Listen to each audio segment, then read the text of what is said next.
जय श्री गुरुभक्त, स्वागत है आपका हमारे चैनल आत्मा के सफर में। देखिए, नाम जप का हमारे जीवन में क्या प्रभाव है। और एक साधक ने ऐसा भी पूछा था कि आप अपने अनुभव, आप अपने बारे में बताएं, आपके जीवन में क्या चमत्कार हुए हैं और क्या बदलाव हुआ है। उसके संक्षेप में आप स्वयं का अनुभव बताएं कि नाम जप के आधार पर आपके जीवन में क्या परिवर्तन हुआ है। देखिए, किसी और का उदाहरण ना देके मैं स्वयं पर ही बताता हूँ और आप थोड़ा संयम से सुने ताकि आपको भी काफी सारी चीजें पता चले और इसके बारे में आपको सही जानकारी मिल सके। ठीक है, मेरे जीवन में प्रभु के नाम का क्या असर है और किस प्रकार से है और कितने लंबे समय से चला आ रहा है, तो मैं उसकी पूरी तरह से आपको प्रक्रिया बताता हूँ। क्या रिजल्ट आ रहे हैं वो भी मैं बताता हूँ।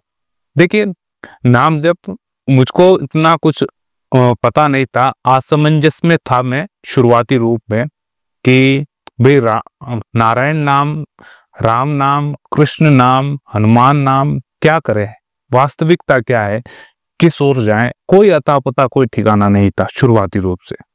बचपन से लेके अभी कुछ सालों पहले, यानी 5-6 साल पहले, 2018 से पहले इधर उधर ही था मैं। लेकिन कुछ एक परिवर्तन आया 2015 के पश्चात की बात मैं बता रहा हूँ। 2014-15 के पश्चात थोड़ा सा मैं 15 या 16 के बाद में कुछ बदलाव होने लगे, यानी एक सटीकता पकड़ने लगा कहीं ना कहीं से, क्योंकि समझ विकसित हो गई थी, अच्छी समझ विकसित हो चुकी थी। कुछ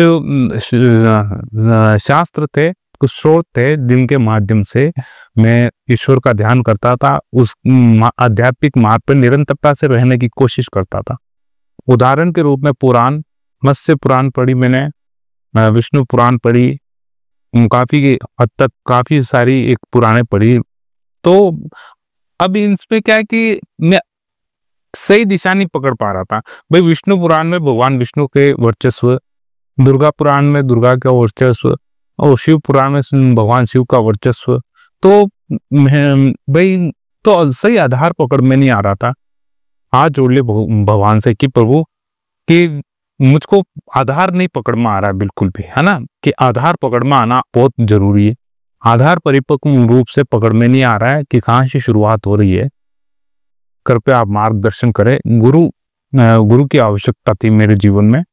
मैंने विनती की, भगवान मुझको गुरु चाहिए और कुछ नहीं, गुरु चाहिए ही चाहिए, मेरे जीवन में गुरु होना आवश्यक है। तो अब देखिए आगे का मार्ग क्या हुआ कि अब गुरु ढूंढे किस प्रकार से, कौन सा। अभी जो चारों तरफ दिख रहा है इस प्रकार से, उस समय इस प्रकार से हो रहा था कि भाई कई सारे साधु संत पकड़े जा रहे थे गलत कार्यों में, और भी गलत धन संपदा निकली जा रही थी। और आपने देखा होगा कि 2018, 19, 20 में ऐसा काफी सारे केस सामने आए पूरे देश भर में।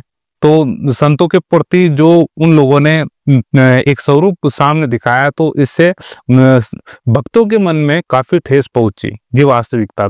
तो ऐसा मेरे भी हृदय में हुआ कि नहीं, हम करे तो क्या करे। मैंने तो हाथ जोड़ लिए, खड़े कर लिए, यानी हाथ खड़े कर लिए कि प्रभु जो करो वो करो आप, और थोड़ा जल्दी शीघ्रता से। मेरे ये दिल में ये बात कम से कम 6 महीने तक चलती रही कि होना आवश्यक है, आवश्यक है, आवश्यक है, आवश्यक है। 6 महीने पश्चात परमात्मा की असीम कृपा रही, भगवान की, ईश्वर की, नारायण की इतनी असीम कृपा रही कि गुरु मिले। और जैसा हृदय में मेरा विश्वास था कि ऐसे तो गुरु होने चाहिए, वैसे ही मुझे सीधे शरीर, सरल, शालीनता भरे गुरु हमें मिले और मार्गदर्शन किया।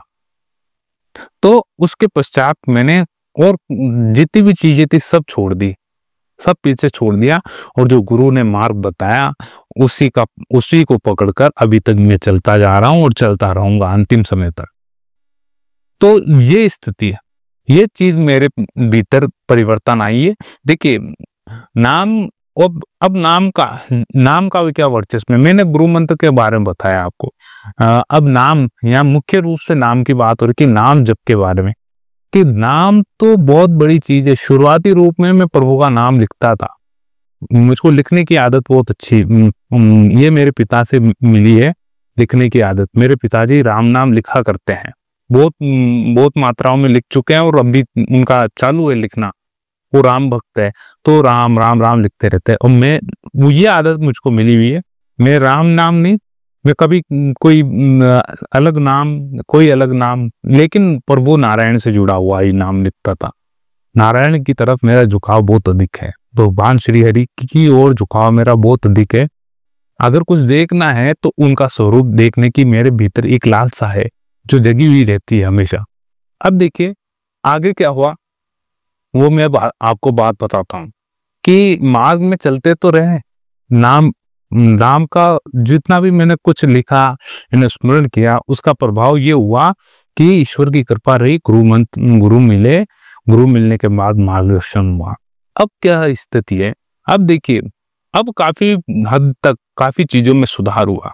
देखिए जब एक साधक निरंतर ईश्वर का नाम लेता है, सही मार्ग पर चलता है, ईमानदारी से चलता है और धर्म पूर्वक चलता है। धर्म पूर्वक का मतलब आप समझिए, एक तो आप भाई सही है या गलत है, आपकी स्वार्थी बुद्धि तो सही बताएगी, गलत को भी सही बताएगी। इसमें तेरा सही होगा, तेरा भला होगा, ये स्वार्थी बुद्धि आपको बताएगी कि इसमें तेरा फायदा होगा, इसमें ये तेरे परिवार को अच्छा फायदा मिलेगा, मुनाफा मिलेगा, तो ये मार्ग करना चाहिए। ये सही मार्ग नहीं है वास्तविक। लेकिन धर्म पूर्वक जो मार्ग है ना, वो सबके हित में होता है, सबके हित में, कि ये मार्ग का चयन सही है, इस मार्ग पे चलना चाहिए। तो ये जब आप धर्म, तो आपकी दृष्टि बदल जाएगी। दृष्टि मतलब आपका नजरिया बदल जाएगा संसार को देखने का, कि हमको जीना है तो ईश्वर की इच्छा के बगैर, ईश्वर की इच्छा के अनुरूप जीना है, अर्थात धर्म पूर्वक एक जीवन व्यतीत करना है। धर्म पूर्वक जीवन व्यतीत करने की आदत हो गई है ना, भाई सही है या गलत है, कैसा है कैसा नहीं है, तो धर्म पूर्वक चले, जिसमें सबका सर्वहित हो, सबका हित हो। इस प्रकार दूसरी चीज, जहां पर धर्म है वहां पर ईश्वर है, ये वास्तविक, और जहां पर ईश्वर है वहीं धर्म है, ये ध्यान रखे। दोनों एक दूसरे के अनुकूल, जहां पर धर्म होगा वहां ईश्वर होंगे, और जहां ईश्वर है वहां धर्म है। फिर वहां पर देखिए ये सही है या गलत है, ये चीज नहीं कहलाएगी कि भाई भगवान यहाँ पर है लेकिन यहाँ पर गलत हो रहा है, यहाँ पर ऐसा हो रहा है, वैसा हो रहा है, इस प्रकार से हो रहा है, वो आपको देखना नहीं है। भाई जहां पर परमात्मा है, जैसे कि महाभारत युद्ध हो रहा था, भगवान श्री कृष्ण खड़े थे, कुछ नीति विरुद्ध भी कार्य हुए हैं जहां भगवान खड़े थे, लेकिन ईश्वर बहुत आगे तक की देख लेते कि ये अधर्मी ने किस समय किस पाप का उल्लंघन किया, कोई कौन सा कार्य किया, उसका दंड उसी समय दे देते। तो उस समय तो हमें गलत लगता था, लेकिन वास्तविकता कुछ और है इसके पीछे। भगवान जिस प्रकार से फैसले करते हैं, जिस प्रकार से परिस्थितियां उत्पन्न होती है, वो कोई समझ नहीं पाया आज तक। कहते हैं कि लीलाधर की लीला है, कोई भी समझ नहीं पाया, वो कोई ना तो समझ पाएगा। इसलिए आप केवल और केवल एक निमित्त मात्र बन के रहे संसार। अब देखिए लोभ, प्रलोभन, भय, ईर्ष्या, कपट, चतुराई, ये चला जाएगा आपका, ये सर्वप्रथम जाएगा। जो अहंकार, जो भीतर अहंकार बैठा हो, ये नष्ट हो जाएगा धीरे धीरे। अब बचता है क्या है, फिर बाद में कुछ नहीं बचता है, कुछ नहीं बचता है। फिर जो सुख और दुख आपके भीतर, आपके जीवन के भीतर आते हैं, वो आपके पूर्व प्रारब्ध वर्ष आएंगे, आपके पूर्व कर्मों के अनुरूप आपने लगते हैं। क्योंकि इस जन्म में और अगले जन्म की आपने सारी माफिया मांग ली, लेकिन जो बंधा हुआ है जो तो आके ही रहेगा, लेकिन उसका परिणाम क्या होगा, भाई जितनी क्षति, जितनी हानि पहुंचाना होगा उतनी हानि नहीं पहुंचेगी, ये मान के आप रखें। जितनी हानि आपको पहुंचनी चाहिए, जितनी क्षति आपको पहुंचती है, तो उतनी क्षति नहीं पहुंचेगी। और क्या पता भाई कुछ हो ही ना, है ना। जितना आपने अपराध कर दिया, जितने आपने पिछले जन्मों में अपराध किए, पाप किए, उसकी सजा बहुत घृणित है, यानी बहुत ही कोई देख नहीं सकता, ऐसी है। लेकिन आप इस जन्म में खूब प्रभु का नाम स्मरण और कीर्तन कर रहे हैं, तब क्या होगा, तब यही परिणाम होगा कि आपको या फिर वे भगवान सहन शक्ति देंगे, या फिर उसका परिणाम में बदलाव हो जाएगा। आप सोच नहीं सकते, यानी आपकी जो हानि होनी चाहिए, आपको जो क्षति पहुंचनी चाहिए, वो बहुत ही कम हो जाएगी, बहुत ही कम। ये आपको फल मिलेगा उसका। तो ये चीज मिलती है। और देखिए वर्तमान रूप में भी कुछ गलत कार्य होते हैं भाई, मन में गलत विचार आना, तो ये क्या पाप की श्रेणी में नहीं आता है या अपराध की श्रेणी में नहीं आता, वास्तविक रूप से अपराध की। तो इस पर आपके क्या विचार है, तो जरूर बताएं आप कि आपको कैसा लगता है और आपके जीवन में क्या क्या प्रभाव हुए हैं, ये हमें जरूर बताएं। और चैनल को लाइक करना ना भूलें, चैनल को लाइक कीजिए, हमारे इस वीडियो को लाइक कीजिए और चैनल को सब्सक्राइब कीजिए। मिलते हैं अगले वीडियो में, जब तक के लिए जय श्री हरि। Good night.